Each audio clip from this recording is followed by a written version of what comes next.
एखादी वेळ अशी येते की त्यावेळी सगळं काही असूनही नसल्यासारखं वाटतं. त्यावेळी वाटायला लागतं की कदाचित सगळं इथेच संपलेलं आहे, कदाचित हा प्रवास इथेच संपणार आहे. अशा वेळी मानसिक त्रास होतो. अशा वेळी मनामध्ये असंख्य असे नकारात्मक विचार येतात. अशा वेळी आपल्याला त्या विचारांचं कारण सापडत नाही. अशा वेळी आपल्याला मनामध्ये हरल्यासारखं वाटतं. अशा वेळी आपल्याला सगळं संपल्यासारखं वाटतं. त्यावेळी दोष कोणाचा असतो? त्यावेळी प्रत्येक वेळेला दोष दुसऱ्याचाच असतो का? त्यावेळी कदाचित आपला दोष असू शकतो का? नमस्कार, मी पूनम लाहोटी, मोटिवेशनल स्पीकर. कधी कधी आपल्याला आयुष्यामध्ये हरल्यासारखं वाटतं. काही गोष्टींचा त्रास होतो, काही गोष्टींच्या त्रासामुळे ताणतणाव निर्माण होतो आणि त्यावेळी सगळं संपल्यासारखं वाटतं. मग अशा वेळी आपल्या स्वतःचा सुद्धा कुठे ना कुठे दोष असू शकतो का? आपण स्वतः या परिस्थितीला कारणीभूत असू शकतो का? तुम्हाला काय वाटतंय? कधी एखाद्या वेळी आपण स्वतः सुद्धा याला कारणीभूत असू शकतो ना? काही आपल्या चुका झाल्या तर त्या चुका आपण स्वीकारल्या किंवा मग त्या चुकातून आपण सुधारणा केली तर आपण कदाचित पुढे जातो. परंतु बहुतेक वेळा असंही घडतं की आपल्या चुका आपल्याला लक्षात येत नाही आणि जेव्हा लक्षात येतात तेव्हा आपण त्याचा स्वीकार करत नाही आणि त्यामुळे परिस्थिती ही आपल्या हातातून बाहेर निघत जाते आणि आपल्याला हतबल झाल्यासारखं वाटतं. आणि जेव्हा आपण ह्या सगळ्या गोष्टींमधून हतबल झाल्यासारखं वाटायला लागतं त्यावेळेला आपल्या मनावर येतो ताणतणाव. त्यावेळेला आपल्या मनामध्ये असंख्य असे नकारात्मक विचार येतात. त्यावेळेला सगळं काही संपल्यासारखं वाटतं. त्यावेळेला वाटतं की आता पूर्ववत काहीच होणार नाही. त्यावेळेला वाटतं की आता असूनही सगळं काही नसल्यासारखं आहे. मग अशा परिस्थितीत कोणता पर्याय असतो का? अशा परिस्थितीत कोणती वाटचाल, नवीन वाटचाल करता येते का? अशा परिस्थितीत पुन्हा आनंदाची पहाट आपल्या आयुष्यामध्ये येऊ शकते का? हे सगळं जाणून घेण्यासाठी पाहत राहा ताणतणाव आयुष्याचा भाग आहे, आयुष्य नाही. आपण जेव्हा अंधारामध्ये उभे राहतो तेव्हा आपली सावली आपल्यालाच दिसते. अंधारात उभ्या राहिल्यानंतर ती सावली आपल्याला दिसते. आपण चाललो तर सावली चालते, आपण थांबलो तर सावली थांबते. म्हणजेच आपण जसं करत आहोत तसंच ती सावली करते.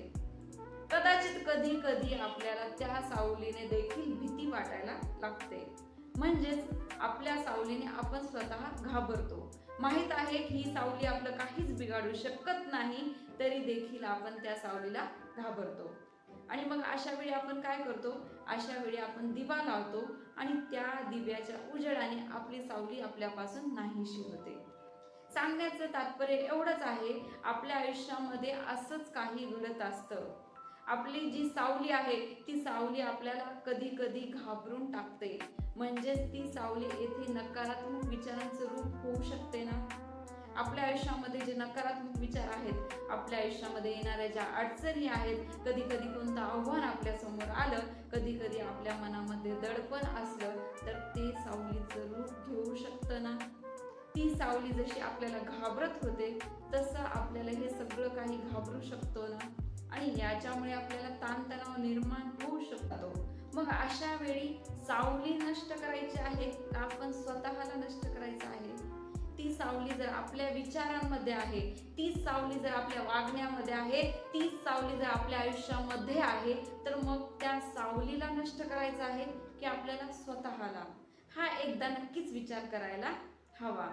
जर आपण सावलीला नष्ट करायला निघालो तर मग त्यावेळी काय करायला हवं? सावलीला नष्ट करण्यासाठी आपल्याला एक दिवा सोबत घ्यायचा आहे आणि तो दिवा म्हणजे सकारात्मक विचार. प्रत्येक वेळी दोष दुसऱ्याचा नसतो, कधी कधी आपल्या विचारांचा सुद्धा असतो. आपल्या मनामध्ये नकारात्मक विचार येतात कुठून? आपण स्वतः करतो. आपल्याला मानसिक त्रास होतो कशामुळे? त्या नकारात्मक विचारांना आपण जास्त वाव देतो.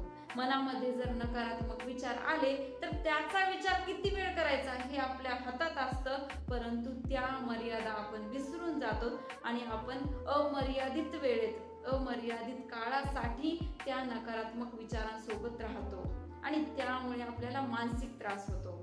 म्हणजेच याचं कारण आपण स्वतः असू शकतो ना.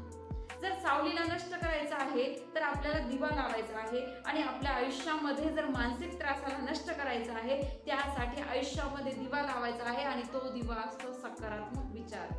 आपले विचारच आपल्याला साथ देतात. आपल्या आयुष्यामध्ये पुन्हा आनंदाची पहाट येऊ शकते, परंतु ती पहाट आणण्यासाठी एकदा नकारात्मक विचारांचा जो अंधार आहे तो आपल्याला दूर करायला पाहिजे. आणि हे सगळं केव्हा होईल? हे सगळं होईल जेव्हा आपण मनामध्ये सकारात्मक विचार आणण्याचा प्रयत्न करतो. जेव्हा आपल्याला लक्षात येतं की सगळं काही सकारात्मक विचाराने पूर्ववत होऊ शकतं, आपल्या मनामध्ये जर आपण सकारात्मक विचार आणले तर त्या सकारात्मक विचारांमध्ये एवढी शक्ती आहे की तो आपला मनस्ताप, आपल्याला होणारा मानसिक त्रास, आपल्या आयुष्यामध्ये येणारा ताणतणाव या सगळ्यांना तो नष्ट करू शकतो. जसं की सावलीला दिव्याने केलं होतं. ती सावली, ती नकारात्मक रूपाची सावली, तो मनस्ताप, तो सगळं काही आपल्या आयुष्यातून निघून जाऊ शकतं. ती सावली आपल्या आयुष्यातून नेहमीसाठी निघून जाऊ शकते. सगळं काही पूर्वीसारखं होऊ शकतं. आपल्या आयुष्यामध्ये पुन्हा आनंदाची पहाट येऊ शकते. आपल्या आयुष्यामध्ये आपण पूर्ववत सगळं काही करू शकतो. ते कशामुळे? ते त्या सकारात्मक विचारांमुळे. आणि हे सगळं काही ठरल्याप्रमाणे घडत असतं, परंतु असं करता करता काय होतं? आपल्या हातातून चूक होते. ती चूक कोणती असेल? ती चूक काय असेल? त्या चुकीचा आपल्या आयुष्यावर परिणाम होईल का? हे सगळं मी सांगणार नाहीये. हे सगळं तुमच्या प्रतिक्रियामधून मला सांगा की सगळं काही पूर्ववत होत असताना कोणती चूक होते की त्याने कदाचित आपल्याला पुन्हा मनस्ताप होऊ शकतो. तोपर्यंत धन्यवाद.